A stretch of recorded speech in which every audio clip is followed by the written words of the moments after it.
मुंबई, एक ऐसा शहर जहां लाखों लोग हर रोज सपने लेकर आते हैं, लेकिन कुछ सपने कभी पूरे होने के लिए नहीं होते। रेशमा भी उन्हीं लाखों लोगों में से एक थी। छोटे शहर से आई एक सीधी सादी लड़की, जिसकी आंखों में बड़े सपने थे। अच्छी नौकरी, अच्छा घर और अपनी एक अलग पहचान बनाने का सपना। उसे एक बड़ी एमएनसी कंपनी में नौकरी मिली थी। ऑफिस था एरोली में। शिफ्ट शाम 5 बजे से रात 3 बजे तक चलती थी। कंपनी कैब सुविधा देती थी, लेकिन ऑफिस के आसपास की एक चीज हर नए कर्मचारी को डरा देती थी। ऑफिस से कुछ ही दूरी पर था एक पुराना श्मशान घाट। दिन में भी लोग उस रास्ते से जल्दी जल्दी निकलते थे, और रात में कोई अकेले वहां से गुजरने की हिम्मत नहीं करता था। शुरुआत के दिनों में रेशमा ने इन बातों पर ज्यादा ध्यान नहीं दिया। उसके ऑफिस में धीरे धीरे अच्छे दोस्त बन गए थे। हर शाम ब्रेक में सब लोग ऑफिस के बाहर लगे छोटे छोटे स्टॉल्स पर चाय पीने जाते, हंसी मजाक करते और फिर वापस काम पर लौट जाते। लेकिन एक दिन रेशमा ने कुछ अजीब नोटिस किया। हर रोज बिल्कुल एक ही समय पर एक लड़का उसे दूर खड़ा दिखाई देता था। वो बस उसे देखता रहता था, ना किसी से बात, ना फोन, ना कोई हरकत। बस उसकी नजरें हमेशा रेशमा पर टिकी रहती थीं।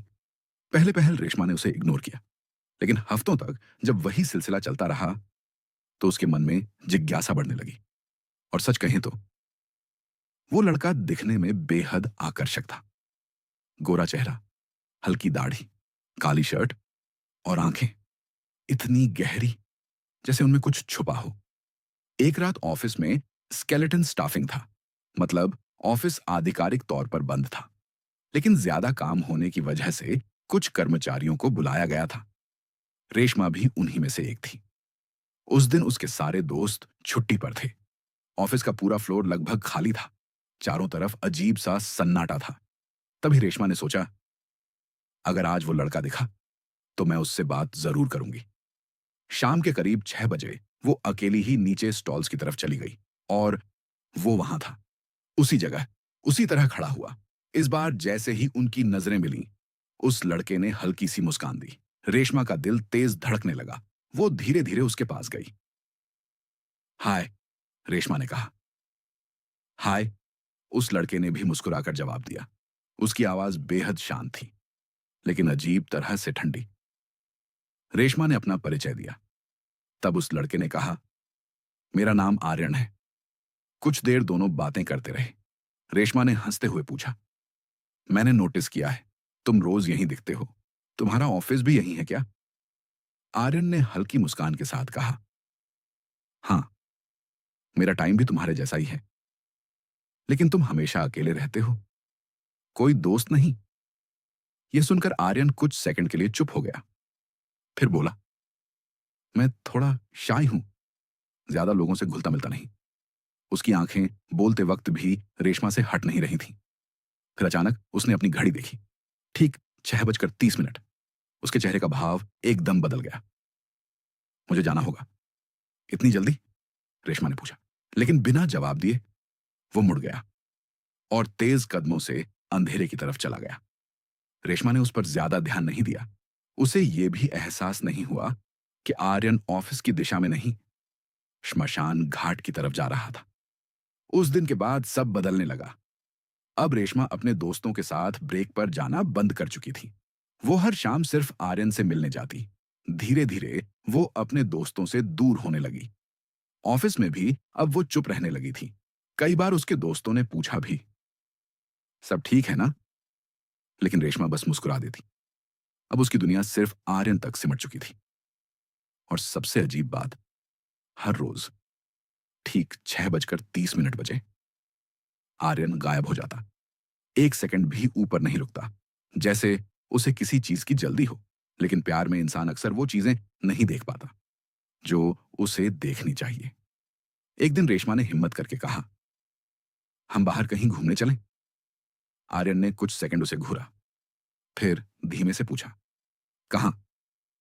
कल शनिवार है, किसी अच्छे रेस्टोरेंट चलते हैं। कुछ देर चुप रहने के बाद आर्यन बोला, ठीक है, कल शाम 6 बजे यहीं मिलना। अगले दिन रेशमा बहुत खुश थी। उसने पहली बार ऑफिस के बाद किसी के लिए इतना तैयार होना महसूस किया। ठीक 6 बजे वो वहां पहुंच गई। आर्यन पहले से उसका इंतजार कर रहा था। दोनों बातें करते हुए धीरे धीरे चलने लगे। शुरुआत में सब सामान्य था। हल्की हवा, सड़क की आवाजें, दूर गाड़ियों के हॉर्न। लेकिन धीरे धीरे सड़कें सुनसान होने लगीं, लाइट्स कम होती गईं और आसपास का माहौल अजीब सा ठंडा होने लगा। फिर भी रेशमा आर्यन की बातों में इतनी खो चुकी थी कि उसे कुछ महसूस ही नहीं हुआ। अचानक कहीं दूर से कुत्तों के जोर जोर से भौंकने की आवाज आने लगी। हवा में जलती लकड़ियों जैसी बदबू फैल गई और तभी रेशमा को ऐसा लगा जैसे वो किसी गहरी नींद से जागी हो। उसने चारों तरफ देखा और उसका दिल वहीं रुक गया। वो श्मशान घाट के बीचों बीच खड़ी थी। चारों तरफ अधजली लकड़ियां, राख, टूटी हुई चिताएं और हवा में उड़ती राख। रेशमा की सांसें तेज हो गईं। आर्यन, लेकिन आसपास कोई नहीं था। अचानक उसे एहसास हुआ उसके पैर हिल ही नहीं रहे, जैसे किसी ने उसे जमीन से बांध दिया हो। तभी अंधेरे से कोई आकृति धीरे धीरे उसकी तरफ आने लगी। रेशमा की आंखें डर से फैल गईं। वो आर्यन था, लेकिन अब वो इंसान नहीं लग रहा था। उसकी आंखें पूरी काली थीं, चेहरा फटा हुआ, सिर से खून बह रहा था और उसके होंठों के बाहर दो लंबे नुकीले दांत निकले हुए थे। उसकी मुस्कान अब इंसानी नहीं थी। रेशमा चीखना चाहती थी, लेकिन आवाज ही नहीं निकल रही थी। आर्यन धीरे धीरे उसके बिल्कुल करीब आया और उसके कान के पास फुसफुसाया। बहुत दिनों बाद इतना खूबसूरत शिकार मिला है। अगले ही पल उसने रेशमा की गर्दन पर हमला कर दिया। उस रात अमावस्या थी और अगली सुबह पुलिस को श्मशान घाट के पास एक लाश मिली, पूरी सफेद, जैसे शरीर में खून की एक बूंद भी ना बची हो। और गर्दन पर थे दो गहरे दांतों के निशान।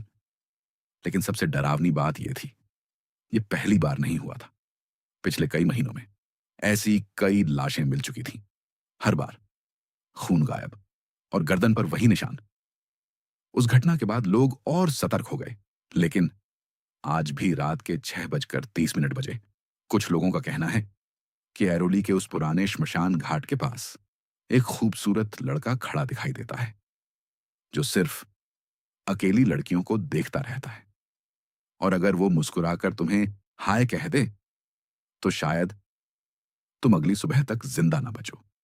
लेकिन असली सवाल यह है, अगर आपकी जिंदगी में भी कोई ऐसा इंसान आए जो हर बार अचानक गायब हो जाए, जिसके बारे में आपको कुछ भी पता ना हो, तो क्या आप उसे अपना दोस्त बनाएंगे या फिर बहुत देर होने से पहले उससे दूर भाग जाएंगे?